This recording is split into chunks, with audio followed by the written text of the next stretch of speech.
How's it going, guys? I got some regular speed TCGO because it's honestly kind of a short match, and there's not really a whole lot to talk about in it, but it was the only good game I managed to get before work, and I have work on Tuesday and Thursday.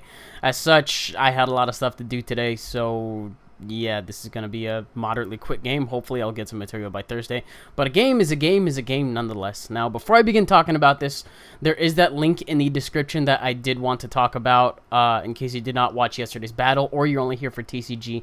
I am in a contest in order to, if I get enough votes, I get to go see Muse in Washington, D.C., and they don't care where the votes come from. They just care that you get one a day, so that's why I'm leaving a link in the description. Y'all can go click that. It literally takes less than a second. You don't need an account. Well, I wouldn't say literally less than a second. Literally less than 5, for sure. But you click it, you vote, and then that's it. So I told everybody I was going to leave reminders up until the end of the contest, which I learned was August 26th. But a vote a day, just consistently, is actually really good. So I'm up against a Mewtwo with the DCE, which I have not seen in some time.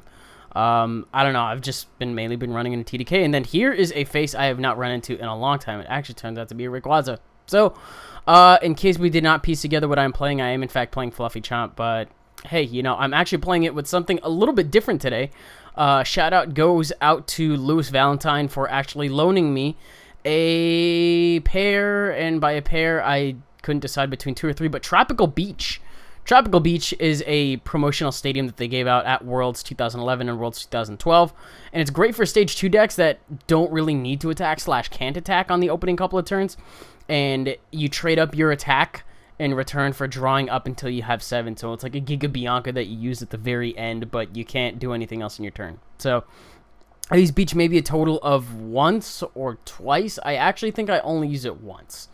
But the fact that I have the cards in my hand now is, I guess it's a little more flexible, and I'm not as stuck as I actually could be. So I think he's actually running a Ho-Oh variant. I've been seeing that a lot today, and I'm pretty sure it's just a fluke. There is absolutely no way that Ho-Oh could be coming back. If it was, I would definitely hop on that bandwagon, but I don't know why I saw it so much today. This is probably like the 7th one I've seen this morning. But puts down an Emolga. That's actually going to turn out to be a huge liability for him, and you will see why in the, I'm not going to say near future, but it's before the end of the video, so that kind of thing. Anyway, he's going for Rebirth with Ho-Oh, and he gets the Rebirth, but he only gets 2 energy on it. I honestly would not even go for Rebirthing Ho-Oh unless it had 3, but that's just a personal judgment call. There's not really much of a point to it otherwise, I kind of want to say. So, right here, I was going to computer search and get myself a Garchomp off of the Skyla, but it turns out I top deck a Garchomp, so I don't have to worry about that at all, as a matter of fact, and I'm just going to Juniper away the rest of the stuff. I know I have 2 Super Rods in this deck, so I can Super Rod some stuff back in if I really want to. And that was kind of a ballsy Juniper, just because I did have a Skyla, I did have a Blend Energy in there, and this deck doesn't need a lot of energy, so getting rid of that much can be troublesome. But it kind of rewards me with the Super Rod, and I also get a bunch of other goodies that I can just go ahead and work with. So I shuffle back the Gabite and 2 Fighting Energies back into my deck, and I get to go for a Level Ball to load up the bench some more. If there was a Dragon-type Swablu, this deck would be that much more efficient.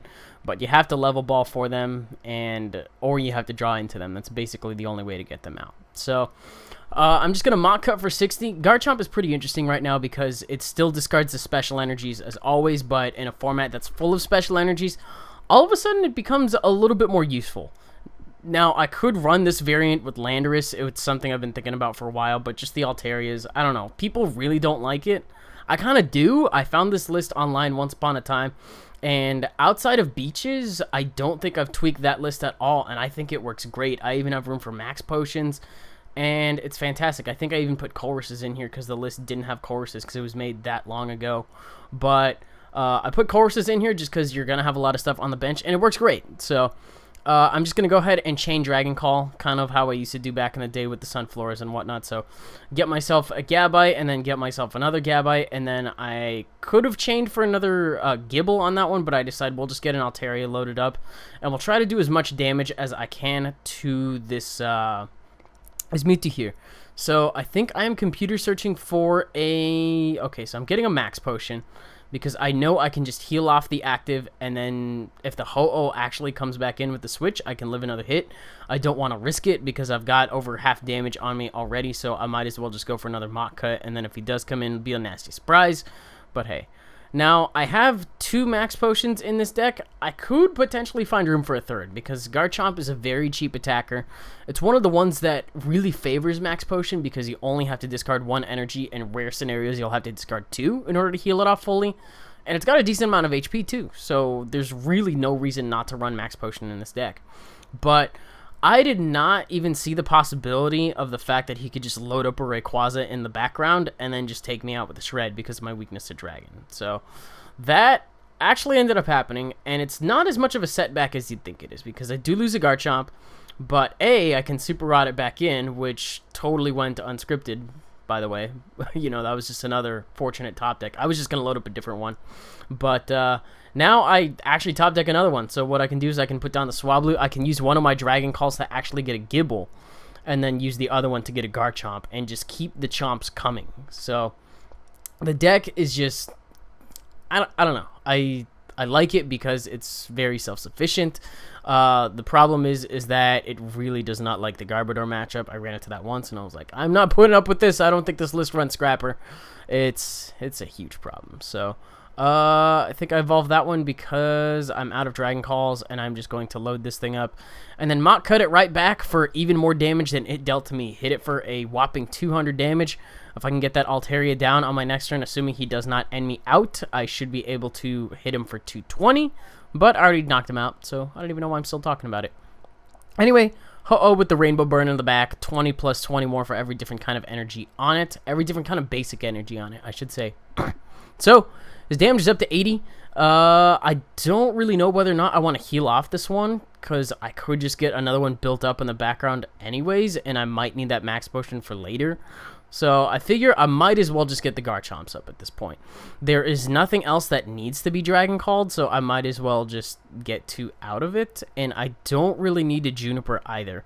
I was very hesitant on Junipering, but I forgot that the new update actually shows you, once again, how many cards are in your deck, because that is something that you could count in real life all the time. That's a perfectly legal thing to do, but you couldn't do it online for the longest time. They took it out, and I don't know why.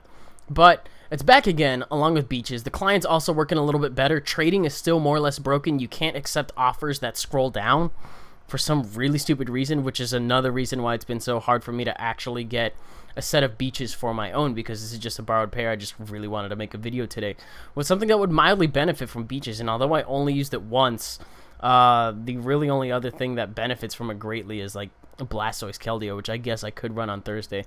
I'm mainly just wanting to flaunt off how Beach helps it out, so you're never really all that stuck. He does take out that Garchomp. I didn't max potion. It turns out I draw into my max potion anyway, so I'm just going to go ahead and take out this Ho-Oh. Even up the score at a nice 3-3. And keep in mind that the Mewtwo does still have all of that damage on it. It is only 10 HP away from being knocked out. If I was running Landorus Garchomp, I probably would have been able to pick it off right there, but I would not have been able to take out the Ho-Oh. So they do different things, and it's just kind of whatever. Garchomp being the main attacker makes it a little bit more risky, but higher damage output is cool. So I just don't like that you have to evolve it in order to do that, versus like with Plasma decks, you add 10 with just Deoxys, and all you have to do is just smack it down, so it's a perma plus power for Plasma. Wow, that alliteration, I did not even mean to do that. That happened. So I think he's going to come in and then just Rock Tumble, which is his 50 damage attack, but because he did a plus power, it's going to hit me for 60. I do still have the max potion, and I do still have the other Garchomp, so I'm not out of attackers yet. This deck only has 4 stage 2 attackers in it, and that's all it has to attack. It's a very tight list, but it hasn't disappointed me consistently. It's had a few matchups where I don't really like it, but other than that, it works pretty good. That's the only reason it's still like on my deck list right now. So I think I'm going to put down another Swablu. I have no reason to, but at the same time, I don't really think there's anything... I don't think there's any more Gabites in my deck, so I don't remember if I do or not. Do I? Do I not? I think I'm checking right now. So I have a Gabite and I have a Rare Candy. but I don't remember if I grab it. I think I just decided to leave it in my deck, so that way it's one more card I can draw into with the Juniper, so I don't deck myself out. And I'm actually just going to go ahead and knock out the Mewtwo with another Mach Cut. At that point, after 2 Altarias are on the field, it becomes a steady 2-hit KO on anything that doesn't have an Eviolite, and it discards Special Energy, which is fantastic. So, get to Tails on the Rebirth. That ability alone is the reason. The coin flip on that ability is the main reason I stopped running that deck in real life. It was just way too disappointing. And I could not handle it, man. Like, when you get Tails on a Rebirth, when you really needed heads, and to add into it, you know, there's Laser Bank and stuff. There's just too many crucial coin flips that can go sour. So, it's not something I want to add onto the potential of losing / being on a shaky win, a path to victory. You know what I'm saying? So, I think I just let him take out that Garchomp, because I have one prize left because I knocked out the Mewtwo on the other one. And if you were paying attention in my deck, I had like 2 catchers, I think. And I checked my discard pile multiple times earlier. And then the Emolga being down on the field means I actually have something I can knock out in one shot. And I didn't even use up my max potion. So even if it wasn't there, I feel like I still would have won in the matchup against the Terrakion, just because I did have enough Garchomps out on the field and enough ways to heal them off. I also had enough energy left in my deck. So anyway, it's a shorter game. Hope you guys enjoyed it, though. If you did, you can leave a like rating, comment, and subscribe, and do your thing. And in case you did not vote before the beginning of the video and you forgot and you just told yourself, hey, I'm going to do it after, I figured I'd leave another reminder right here. It really does mean a lot to me that you guys are doing this. I figure, like I said yesterday, with this big old crowd of people that I have following me, I honestly think I have a good shot. I've held the #1 spot for, I kind of want to say 24 hours, but the race is honestly just beginning, so I need to keep this up. But I'll plug it every video up until that date, or until something happens. I honestly don't know. We'll see how it goes. So if you enjoyed it, you can leave a like rating, comment, subscribe, do your thing, which includes the link the link in the description. There you go. So that's a part of the thing now, and I will see you guys tomorrow.